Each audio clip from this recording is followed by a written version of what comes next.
大家好，我是伊芙琳。这支影片要带大家到爱知县的吉卜力公园。影片会介绍目前吉卜力公园已开放的4个园区，分别是吉卜力大仓库、魔法公主之里、青春之丘和动动力森林。还会在影片的最后讲解最新的门票资讯、购票方式、交通以及园区小攻略，记得看到最后哦！就让我们前往吉卜力公园吧。第一站，我们来到吉卜力大仓库，而且特别挑了9点刚开园的场次。可以看到还没开门就已经大排长龙了。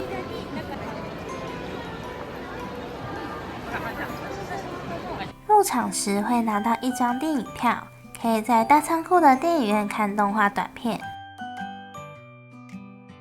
资讯处有正体中文版的吉卜力大仓库地图，1人限拿1份。然后是小技巧，入场拿到地图后，赶快去旁边排最人气的吉卜力的名场面展。吉卜力的名场面展览内有许多有名的电影场景可以合照。最受欢迎的场景是电车上的无脸男，想要合照得再排上长长的队伍呢。红猪、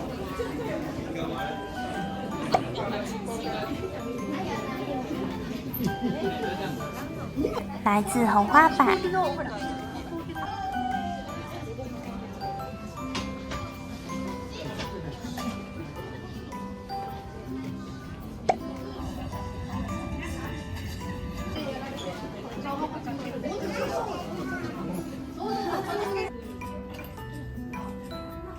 平成离合站、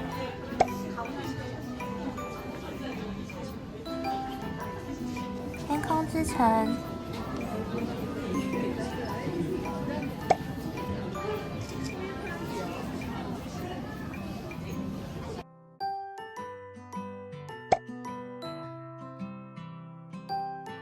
儿时的点点滴滴、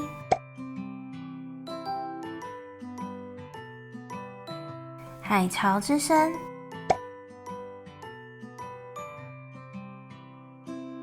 辉耀姬物语、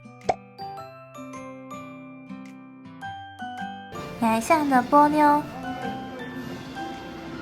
特别的可爱。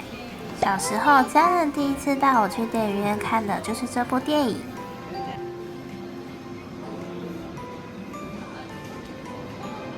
魔法公主、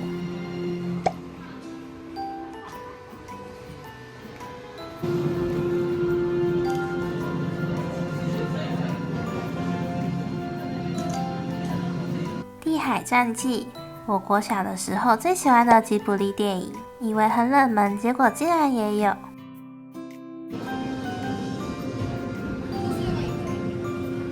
风起、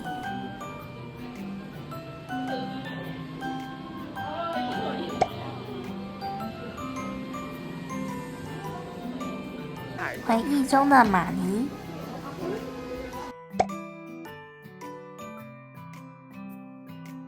展览出口有作品出处的图片，大家拍照时可以参考图片上的姿势哟。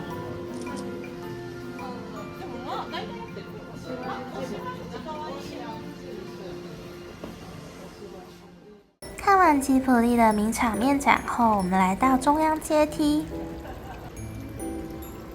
中央阶梯的建筑风格让人想到西班牙的奎尔公园，同时又很像霍尔的《移动城堡》里面的王都场景。种植了很多热带植物，并设有透明天花板，天空甚至还有飞船，很像霍尔的师傅沙利曼所在的皇宫。在阳光的照射下，彩色瓷砖上映照着流水的波光。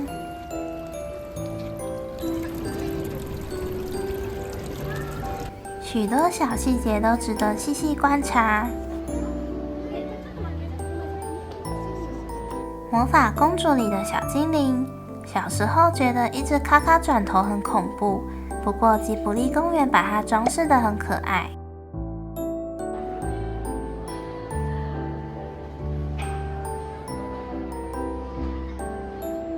来自红花坂的哲学研究社。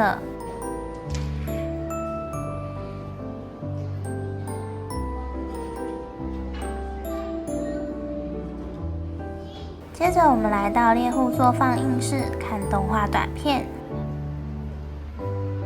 ，1小时有3场。我们看的是小老鼠比相扑的短片，总共有10部动画短片定期轮替，日期会公布在官网上。如果想要看完全部的短片，得多来几次呢。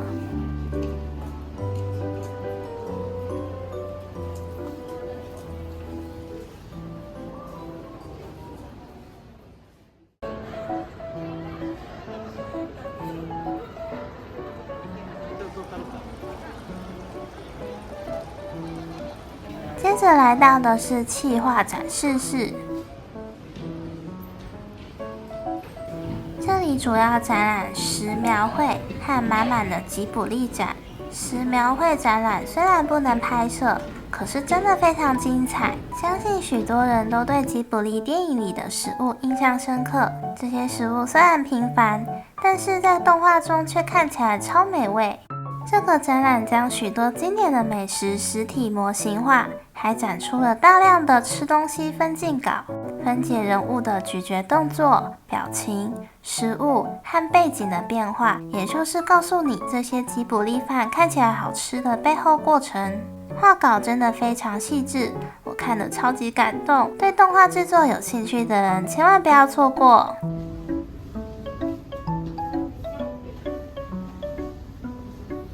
接着通往满满的吉卜力展，这里展出了吉卜力工作室的作品海报。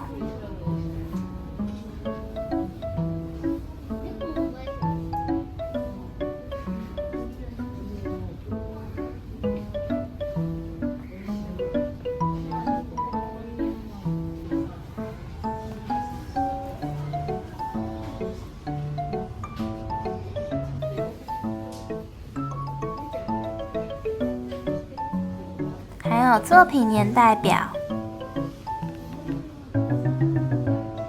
再来通往的是超可爱的龙猫咖啡厅，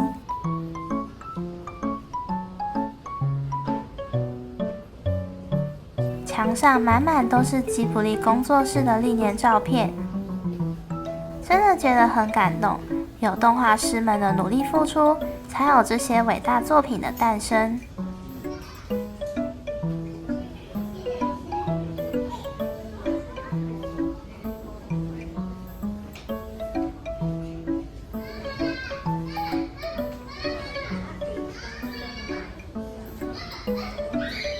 墙上还有吉卜力工作室的动画业界大佬们绘制的开源贺图，超级无敌赞！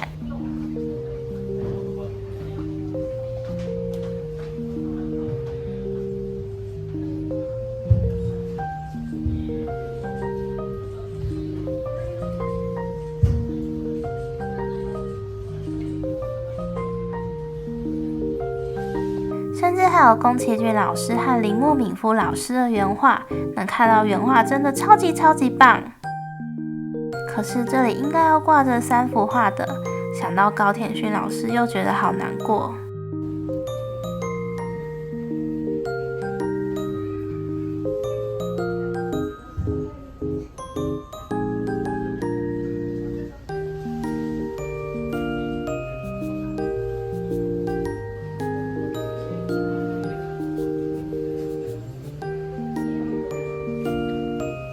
来一杯龙猫现磨的手冲咖啡吗？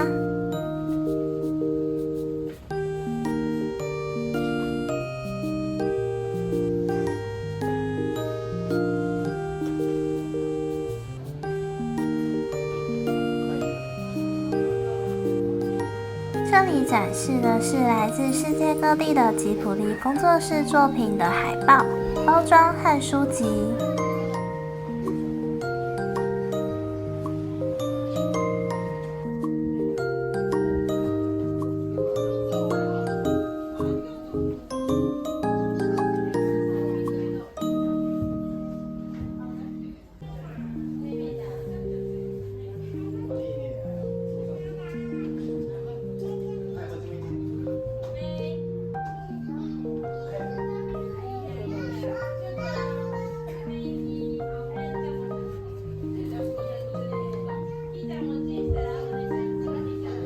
化展示室的尾端是一辆猫巴士，有超级多小朋友在这里嗨翻天。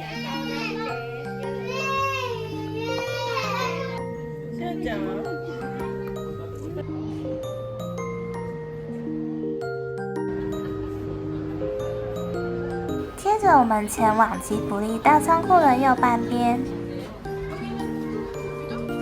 儿童城是给12岁以下儿童游玩的区域，禁止拍摄。有拼布设计的猫巴士和毛茸茸的龙猫，也是小孩子会玩到嗨翻天的地方。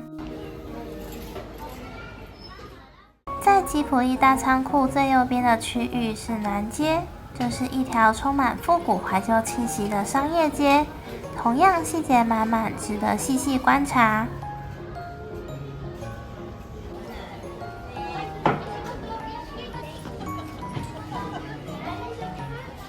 让人想起《神隐少女》中千寻误入的世界，也有像这样的商业区。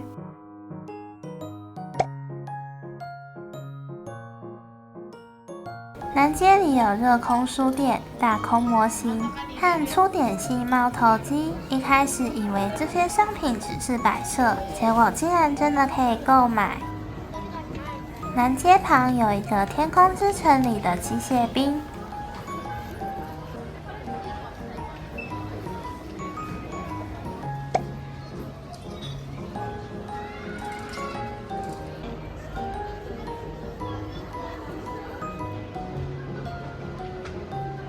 接着来到的是冒牌馆长室，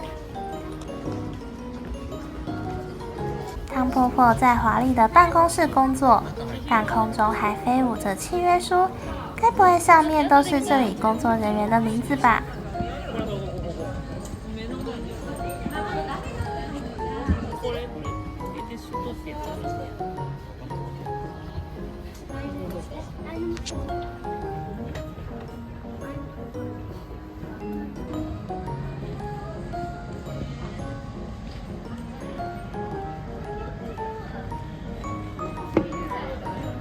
如果绕到冒牌馆长室的后面，还可以看到钱婆婆的纸片人哦。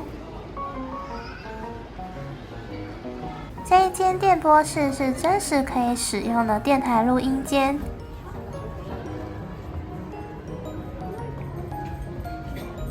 桌上还放有宫崎吾朗老师的签名。这一间小店铺是牛奶小站西贝利亚，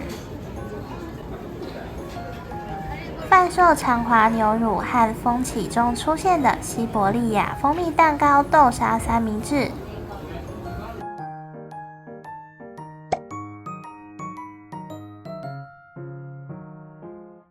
楼下是街舞少女艾丽缇的场景，我们下楼吧。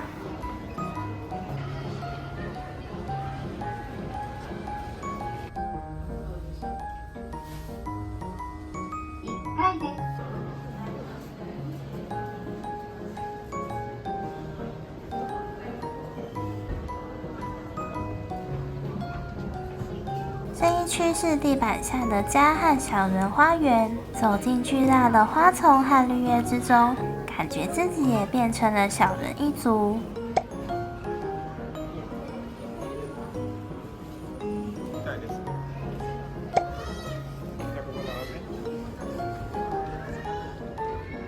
巨大的入珠以及叶子被虫子啃咬的痕迹，真的做得超级还原。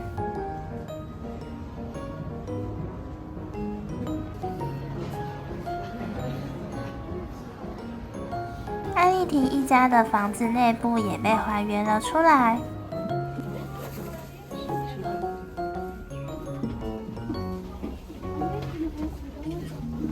里面真的很漂亮，很精致，灯光也营造出很梦幻的氛围。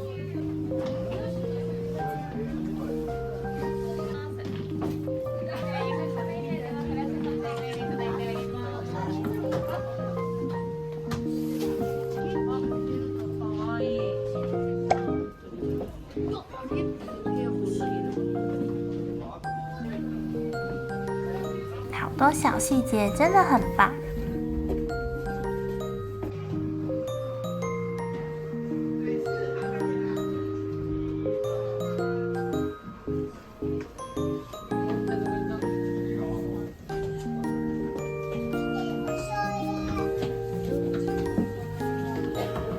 其中有一个地方需要弯腰才能进去。原来里面是艾莉缇跟她爸爸出去借物时走的道路。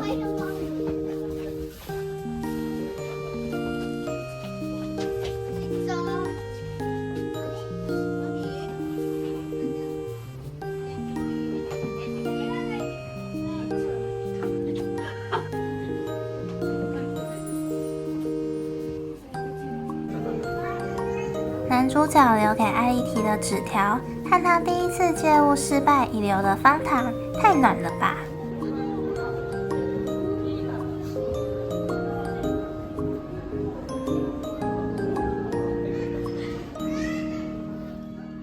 吉卜力大仓库外连接着一间横贯大陆飞行咖啡厅。咖啡厅不能从其他地方进入，也就是一定要购买大仓库门票才能在这里用餐。餐点大致是潜艇堡、披萨饼和饮料，不过排队的人真的太多了，所以只能放弃。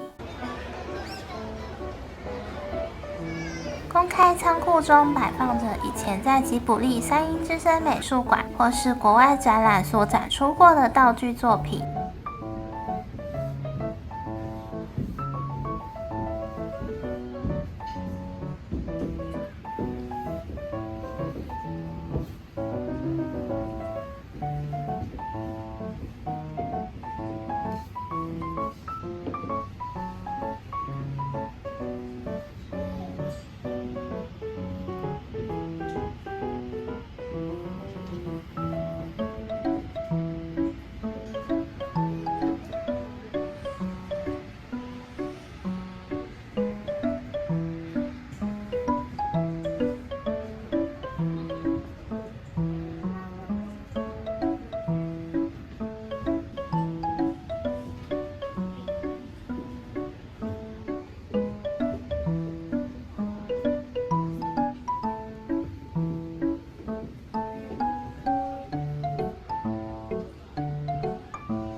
吉卜力大仓库参观到这里为止，接下来要赶场去下一个园区了。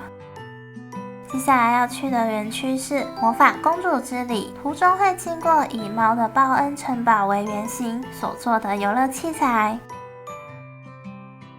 超级可爱，可惜是小朋友限定。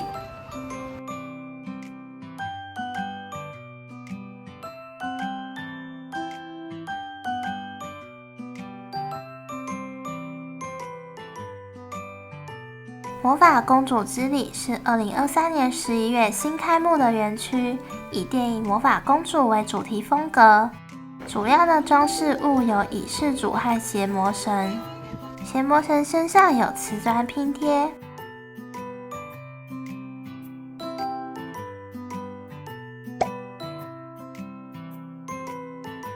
一旁的倚视主溜滑梯身上则以瓷砖和鹅卵石拼贴而成。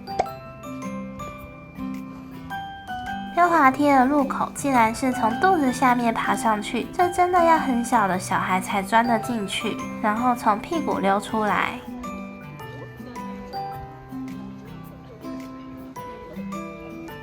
魔法公主里的达达拉城，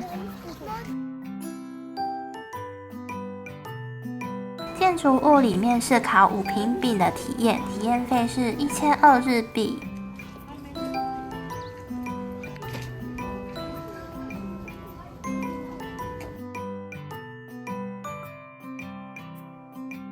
城墙也还原了魔法公主里的场景。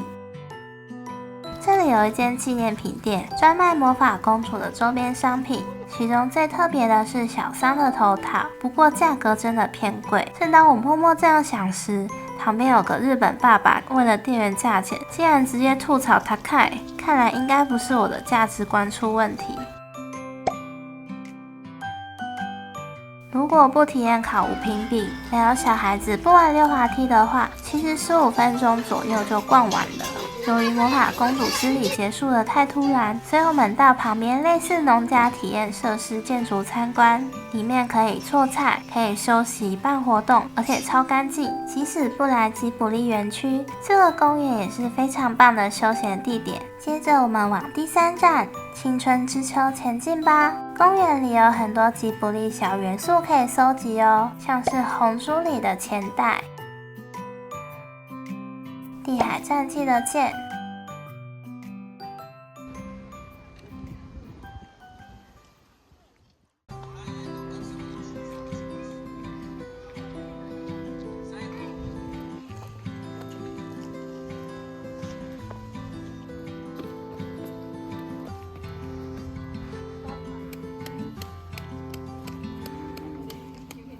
青春之丘这个园区是以星之谷和猫的报恩为主题，主要景点有星之谷中的古董店、地球屋，和猫的报恩中猫男爵的事务所。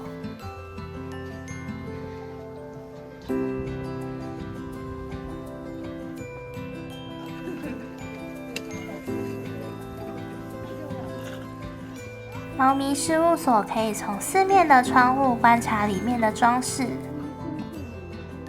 胖胖和猫男爵在里边喝茶哦。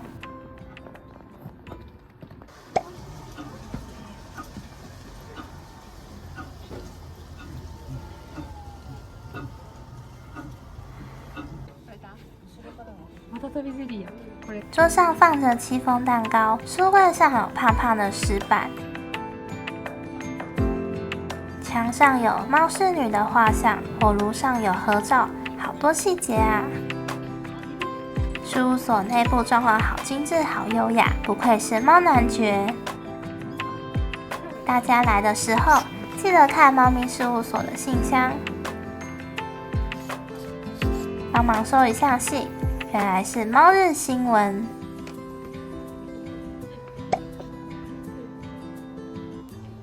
天哪，真的太可爱了！全部都是跟猫的报恩有关的内容。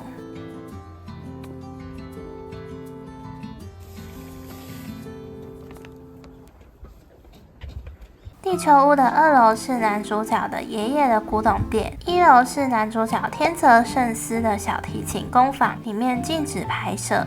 古董店里真的非常还原，有各式各样精美的古董花束，还有猫男爵的雕像和绵羊时钟，特别是绵羊时钟真的跟电影里面一样可以运转，真的太厉害了。1楼是男主角天泽圣司的小提琴工坊，桌上还留有木屑，很有生活的痕迹。走出小提琴工坊后，就是电影中的露台。地球屋门口还放着男主角的脚踏车和外套，好还原，好用心。园区内还有一个通往猫之国的公车站。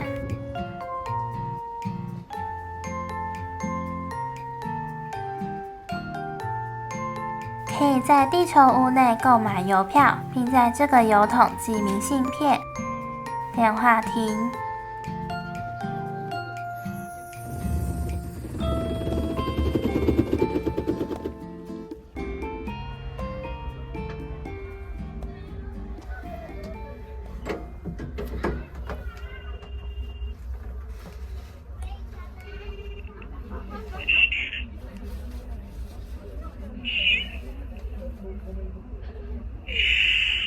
看来是打给猫之国的电话，好好听，再听一次。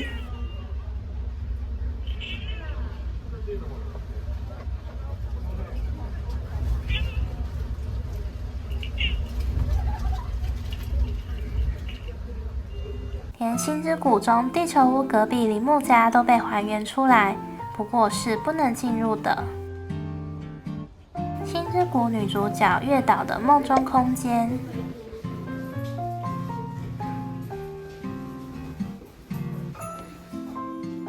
顺带一提，大家来吉卜力公园的时候可以观察地面，有好多橡子掉落，超级可爱，好像真的身处在龙猫的世界里一样。电梯塔是以天空之城和霍尔的移动城堡为风格主题建成，走19世纪末的空想科学设计观，感觉有点类似于蒸汽朋克的风格，连路灯感都好精致。顺带一提，电梯塔是联络通路，不用门票。离最后一个园区入场还有点时间，我们到公园入口处的罗森密室，除了便利商店，入口还有一个 Rotunda 风之丘，贩售饭团、甜点以及吉卜力周边商品。简单吃点东西后，我们继续出发最后一个园区，这里也是一个小攻略，就是善用公园内的免费接驳车。爱地球博纪念公园的腹地非常广大，动动力森林又位于离入口步行20分钟的位置，再加上前面已经逛了3个园区，脚真的不堪负荷，所以有免费的交通工具就要善加利用。下车后还需要走一段路，途中有一个龙猫的纪念品店，继续向前走，前往最后一站动动力森林。再告诉各位一个小攻略，那就是下车后先不要跟着人群前往检票口，从旁边的斜坡上去，因为这里有迷你缆车可以搭车上山，这样就不用辛苦的爬楼梯上山了。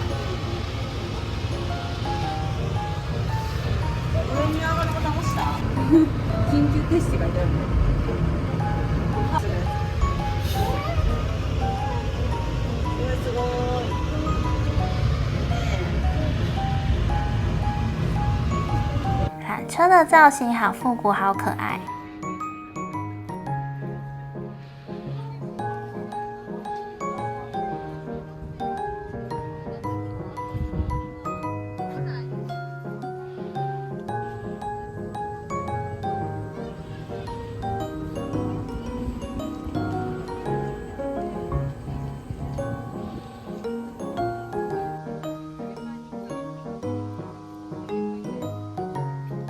一上山映入眼帘的就是这个龙猫雕像，小朋友可以从底下爬上去玩，从哪个角度看都很可爱。这里有一个小纪念品店，贩售吉卜力图案的玉手。接下来走阶梯下山，前往小月、小梅他们的家。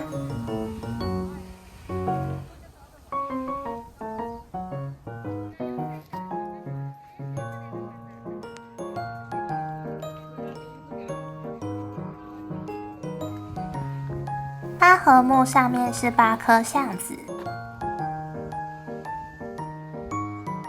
，5合目5颗橡子，登山口1颗，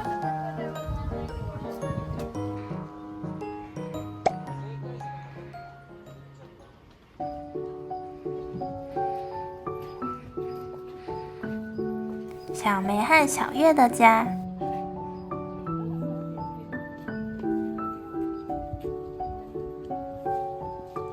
超级还原，简直一模一样。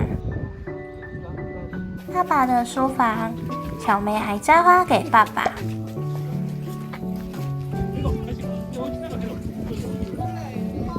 房屋结构完全跟动画里一样。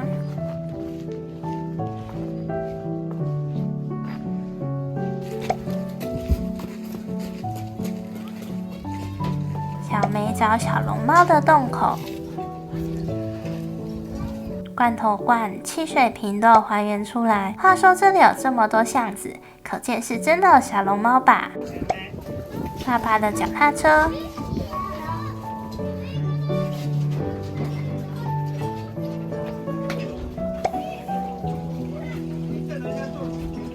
打水的水井，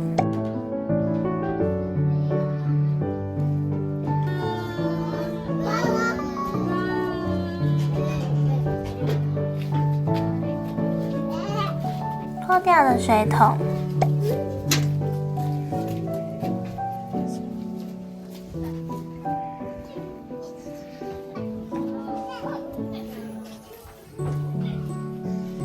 外面绕一圈后进去室内参观吧，室内要脱鞋子哦。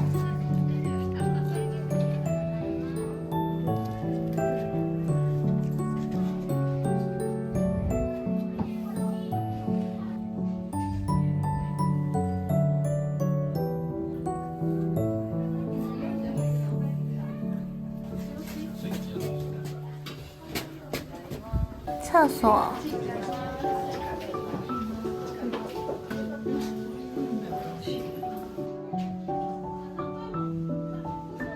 浴室、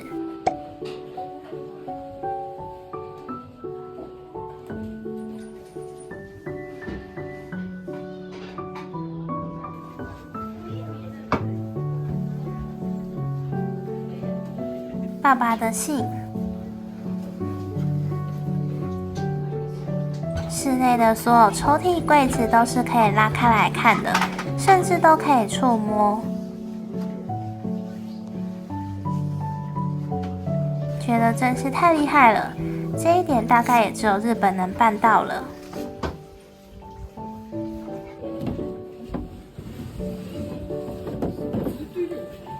所有东西都好复古、好怀旧，满满的生活气息。因为是真的旧物，所以有浓浓的怀旧气味，非常有代入感，感觉时光瞬间回溯到过去。厨房、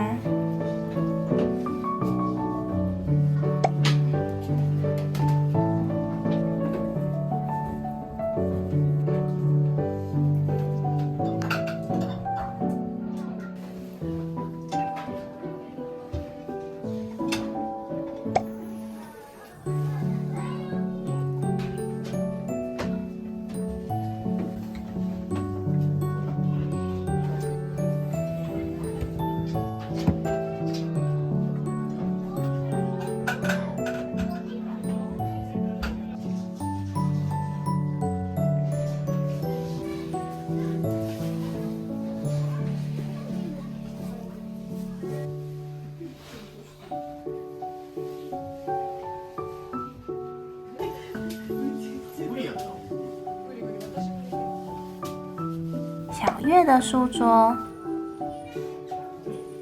桌上有小月的课本、文具，抽屉里有小玩具。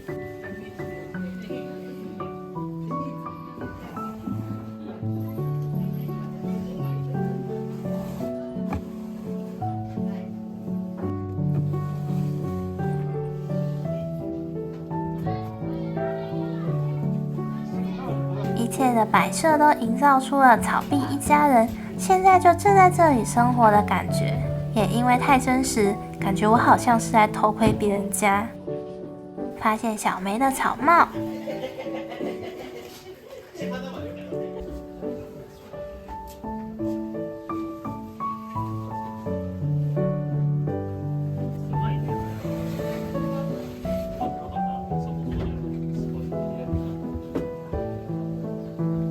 妈妈的衣服，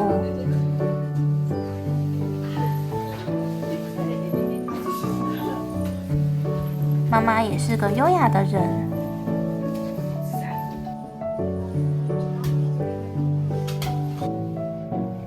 爸爸的书房，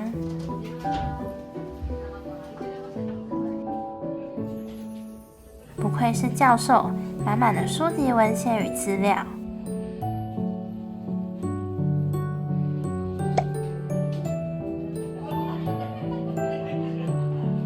快要断掉的柱子也重现了。草壁家同样超多小细节可以观察，尤其这里可以拍摄，真的会花上不少时间呢。时间也差不多了，终于在1天之内把吉卜力公园的4个园区制霸。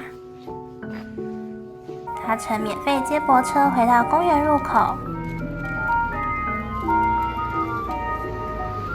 路上会经过2024年3月即将开放的第5个园区——魔女之谷。远远的可以看到一个迷你版的霍尔的移動城堡。お降りの際はお忘れ物なさいませんようご注意ください。小さとラボや猫の城遊具へお越しのお客様は見てお降りください。接下来要为各位讲解吉卜力公园的门票、交通、时间等相关注意事项。首先是门票购买。我之前拍过一集吉卜力公园的购票攻略，教大家用罗森的机器购票。不过自从2024年3月中魔女之谷开园后，门票方案和购票时间会大改动。之前是每个园区分开买，然后需要指定时间入场。今年3月后变成套票的形式。第一种叫做吉卜力公园大散步券，3005日币起跳，可以去全部5个园区，只有大仓库需要指定时间入场。但是除了大仓库和魔法公主之里外，青春之丘、动动力森林和魔女之谷是不能参观建筑物内部的，也就是动动力森林中小月小梅的家，青春之丘中的地球屋，还有新园区魔女之谷中霍尔的城堡、魔女之家、欧奇诺宅邸都不能进去参观。老实说，我觉得不去参观建筑物里面有点可惜，所以大散步券适合只想随意走走的人。第二种叫做吉卜力大散步券 Premium，7003日币起跳，一样可以去全部5个园区，只有大仓库要指定时间。Premium 的差别是可以参观建筑物内部，想要全部参观到的人选这种大散步 Premium 就对了。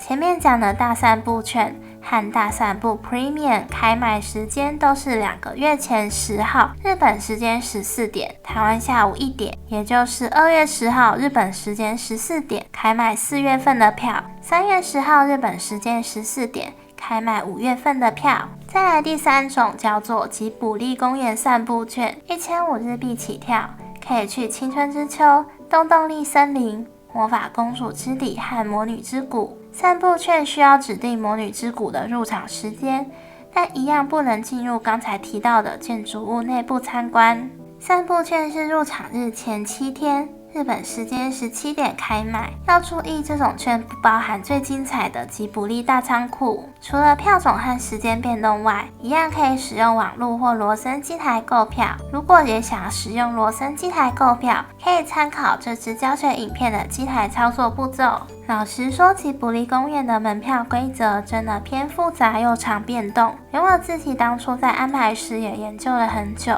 建议大家在购票前一定要去吉卜力公园官网仔细看最新资讯与规则。接下来为大家复习影片前面提到的3个小攻略。第一个就是把吉卜力大仓库排在最早的场次，依开园时间不同，可能是9点或10点，总之要最早去。然后一入园下楼梯后，赶快去排吉卜力的名场面展，因为这里真的超人气，刚开园时人是最少的，也不用担心找不到去哪里排队，就在一入园下楼梯后，资讯处前面的红黄色建筑物。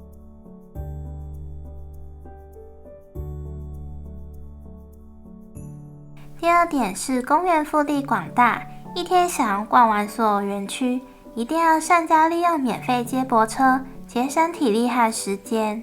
不过班次不算非常多，所以一定要事先安排好时间。最新班次表查询连结一样放在资讯栏。第三点，由于动动力森林的龙猫雕像需要爬楼梯上山才能看到，对于脚力不好的人会比较累。所以可以从旁边的道路走上去，坐缆车上山，再走楼梯下山去小月小梅的家。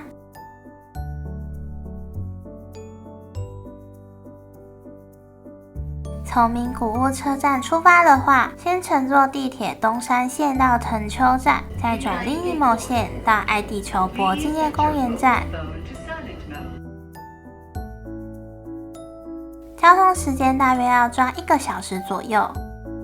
如果有去指定入场时间的园区，就要再多抓一点时间，因为光是从车站走到吉卜力大仓库就要花10分钟。